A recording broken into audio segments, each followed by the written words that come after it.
27 मार्च 1863 बर्तानिया की county Cambridgeshire के एक छोटे से कस्बे में पैदा हुए फ्रेडरिक हेनरी राइस, जिन्होंने लग्जरी कारें और जहाज़ों के इंजन बनाने वाली कंपनी रोल्स रॉयस की बुनियाद रखी। हेनरी रॉयस के वालिद जेम्स रॉयस वैसे तो अपने कस्बे में आटे की चक्की चलाते थे, लेकिन अचानक कारोबार बंद हो गया तो वो लंदन शिफ्ट हो गए। माली तंगदस्ती तो घर में थी ही, इस पर कयामत ये टूटी कि हेनरी रॉयस जब 9 साल के थे तो उनके वालिद गुजर गए। अब जिम्मेदारियों का बोझ था और 9 उम्र हेनरी रॉयस थे। 1 साल के अंदर ही स्कूल छूट गया। दाल रोटी कमाने के लिए रॉयस ने अखबार बेचे और टेलीग्राम बॉय का काम किया। 1878 में उनकी लाइफ में आया पहला टर्निंग पॉइंट। हुआ ये कि रॉयस की एक आंटी ने कुछ पैसे देकर उनका दाखिला करवा दिया ब्रिटिश रेलवे की अप्रेंटिसशिप में। यहाँ हेनरी रॉयस दिन को रेलवे इंजीनियर से काम सीखते और शाम को इलेक्ट्रिकल इंजीनियरिंग की क्लासें लेते। 1-1.5 साल बाद उन्हें एक कंपनी में स्ट्रीट लाइट्स और थिएटर लाइट्स बनाने की नौकरी मिल गई। 5 साल बाद रॉयस ने रेलवे के इंजीनियर दोस्त अर्नेस्ट क्लेयरमोंट को साथ में लाया और इलेक्ट्रिक फिटिंग्स की कंपनी खोल ली। नाम रखा FH रॉयस एंड कंपनी। ये कंपनी चल निकली और अगले 10 सालों में जनरेटर्स और क्रेनें बनाने के काबिल हो गई।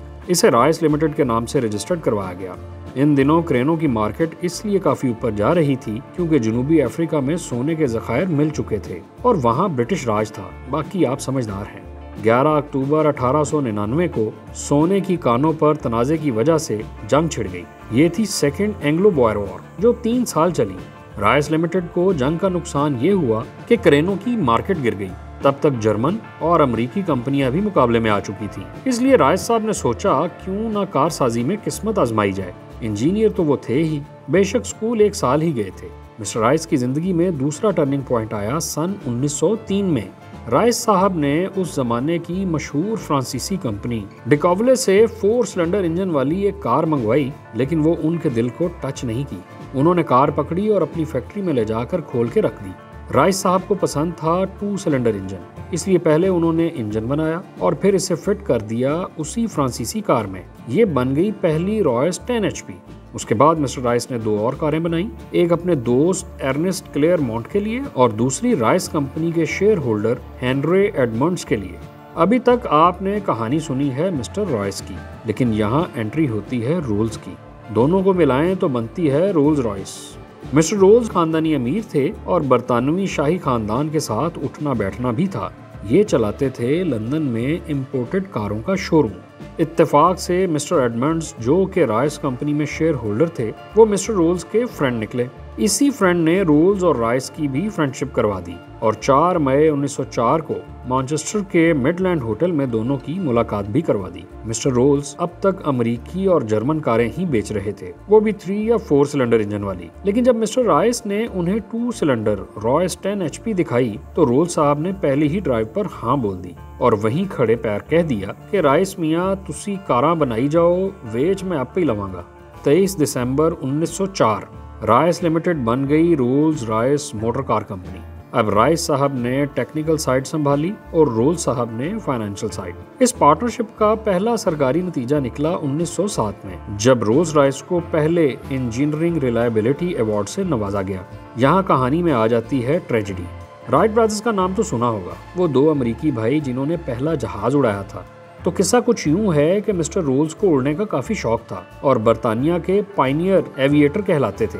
एक दिन उड़ने को दिल चाहा तो राइट ब्रदर्स से खरीदा हुआ राइट फ्लायर एयरक्राफ्ट लेकर निकल पड़े, लेकिन बीच परवाज फ्लायर की दुम अलग हो गई और ये जमीन से आ टकराया। रोल्स साहब की उस हादसे में मौत हो गई। ये एयर क्रैश में मरने वाले पहले ब्रिटिश थे और उम्र थी उस वक्त कोई 32-32.5 साल और तारीख थी 12 जुलाई 1910। जून 1914 ऑस्ट्रियन शहजादा फ्रांज फर्दिनांड और उसकी बीवी का कत्ल हुआ और पहली आलमी जंग शुरू हो गई।